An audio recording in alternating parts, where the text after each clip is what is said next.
Meet 33-year-old rapper Nissim Black.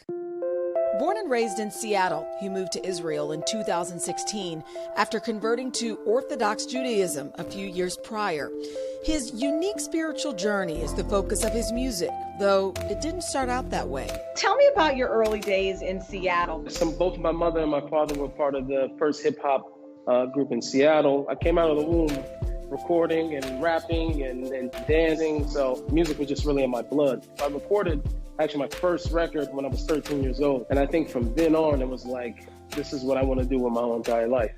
Nissim says exposure to crime during his youth influenced his lyrics back then. Even though you guys had this passion for music, I know drugs was a part of the picture and caused some challenges. So I was exposed to drugs very early on. I would witness, people coming in, trafficking throughout my house. I started smoking weed when I was 9. By the time I was 12, I was already selling. I think the next year, I was expelled from the school district for bringing a gun to school.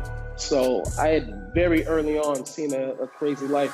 However, faith also lingered somewhere in his DNA, leading Nissim to reinvent himself more than once. My first introduction to religion was Islam. My grandfather was a Sunni Muslim. By the time I was 13 years old, I ended up going to a camp with the missionary group that introduced Christianity to me. Still, he struggled. He says that a violent altercation with another artist in 2008 was a turning point.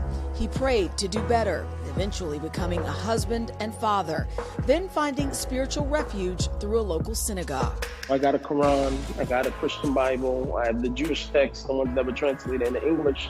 And I was spending like 8 hours a day going through these different texts. And eventually, after a lot of prayer and growth, Judaism was a thing that shined forth to me. This was a relationship that I wanted to be a part of. Though briefly stepping away from music to focus on the Torah and observing the Sabbath, he figured out how to bring both sides of his identity together. It was one of those things where I sort of feel like, I want to be really connected to my culture, and I need to bring in all of me inside of the studio. Just because I'm living this type of lifestyle doesn't mean that I can't go and grab all the most important and precious things of where I came from. I feel like that was going to be the best me that I could present to anybody musically. Today, his song Motherland Bounce has over 4 million YouTube views. His new single, Win, already racking up over 1.5 million.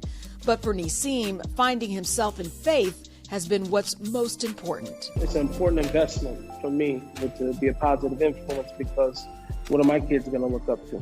Yo, yo, yo, yo. When people get to hear your music, what do you want them to feel? I want people to feel progression and growth.